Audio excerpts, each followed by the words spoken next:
The Cross and Its Shadow by Stephen N. Haskell. Narrated by Timothy Turner. Chapter 15. The Offering of the Firstfruits. When the waving fields of golden grain proclaimed that the time of harvest had come, the service of offering the firstfruits before the Lord was performed in the temple. As the children of Israel journeyed toward Jerusalem to attend the Passover, on every side could be seen fields of yellow barley, the heads heavy with ripened grain, bending in the breeze. But not a sickle could be put into the grain, or even kernels gathered to be eaten, until the firstfruits had been presented before the Lord. The offering of firstfruits came on the 3rd day of the Passover feast. The 14th day of the month Abib, or Nisan, the Passover was eaten. The 15th day was the Sabbath, and upon the 16th day, or as the Bible states it, on the morrow after the Sabbath, the firstfruits were waved before the Lord. It was a beautiful service. The priest, clad in his sacred robes, with a handful of yellow heads of ripened grain, entered the temple. The glow of burnished gold from walls and furniture blended with the tints of the golden heads of grain.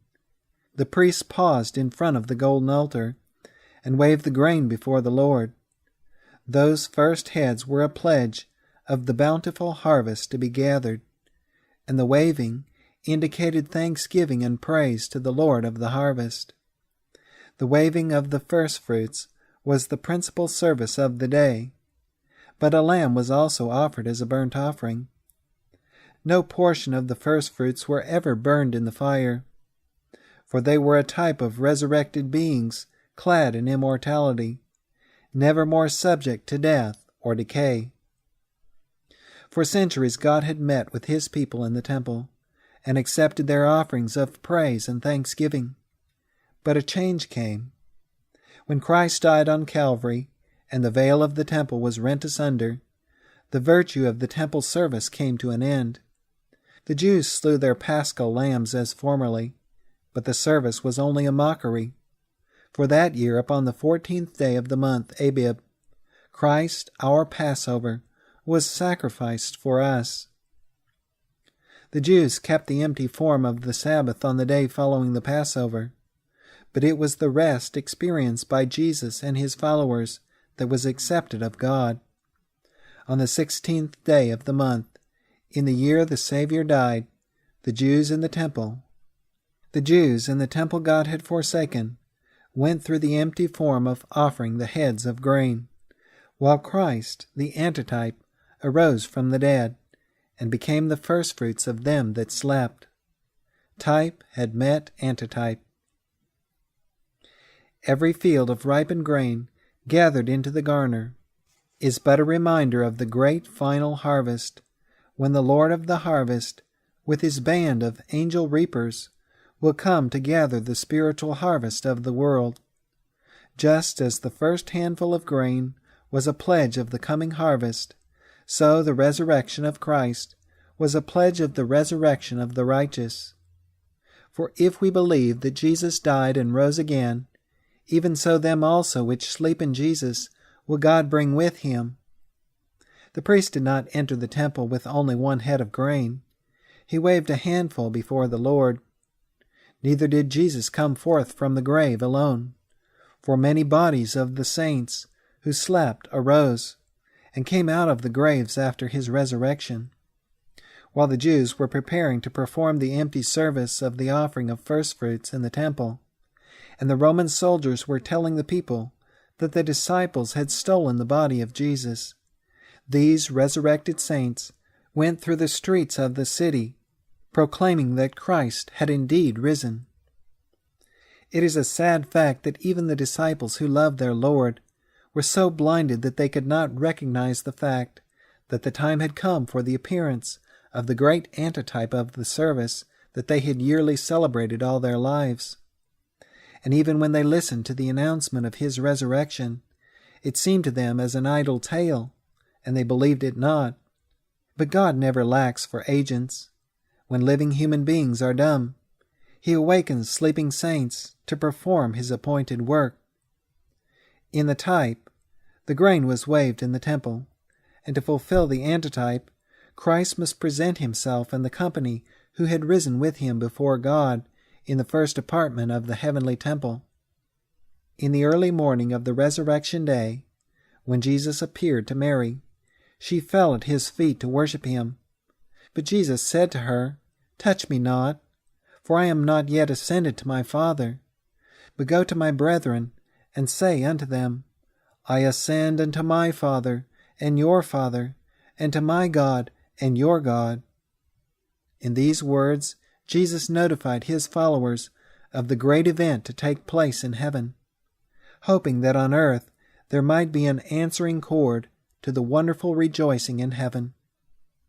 But just as they had slept in the garden on the night of Christ's agony, and failed to give him their sympathy, so now, blinded by unbelief, they failed to share the joy of the Savior's great triumph. Later on the same day, Jesus appeared to his followers and allowed them to hold him by the feet and worship him, showing that in the meantime he had ascended to his Father. Paul tells us that when Christ ascended up on high, he led a multitude of captives.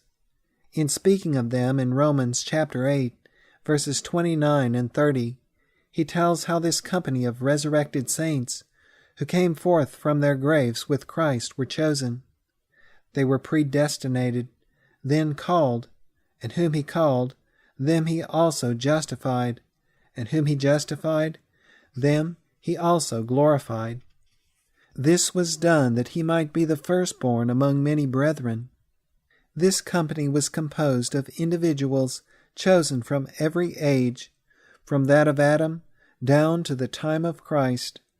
They were no longer subject to death, but ascended with Christ as trophies of his power to awaken all that sleep in their graves.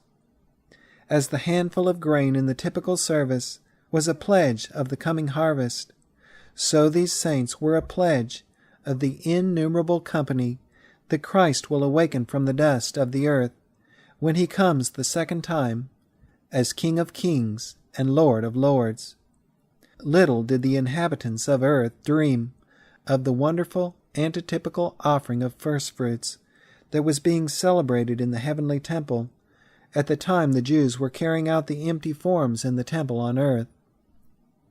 That was a wonderful congregation in the heavenly courts.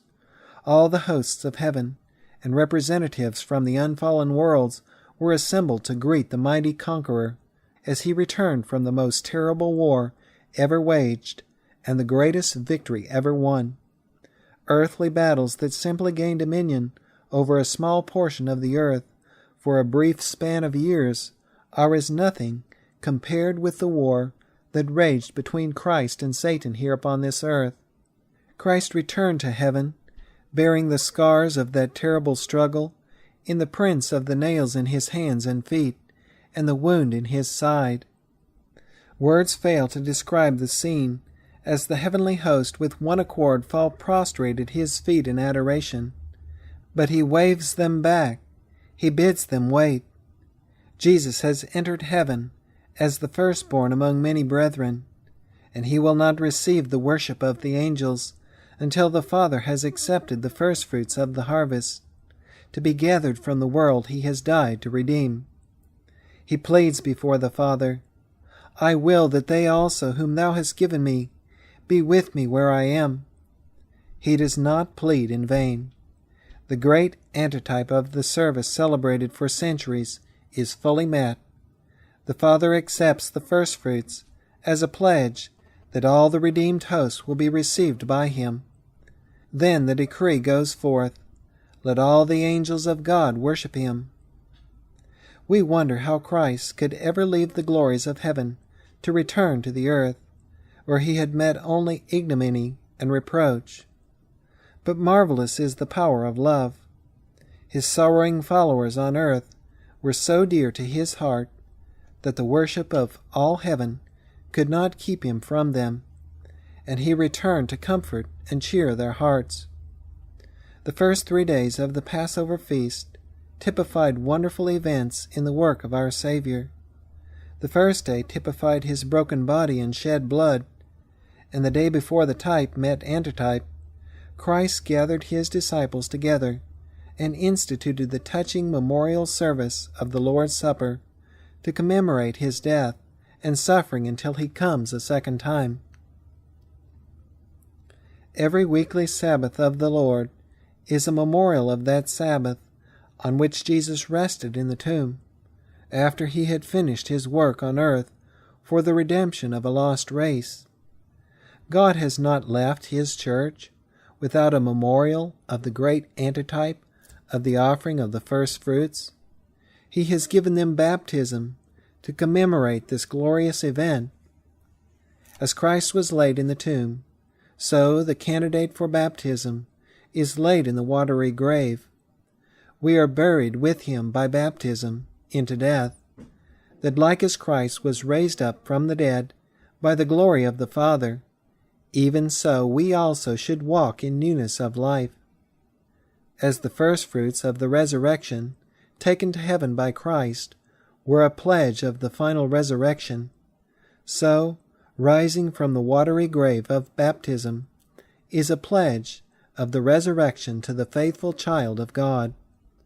For if we have been planted together in the likeness of his death, we shall be also in the likeness of his resurrection.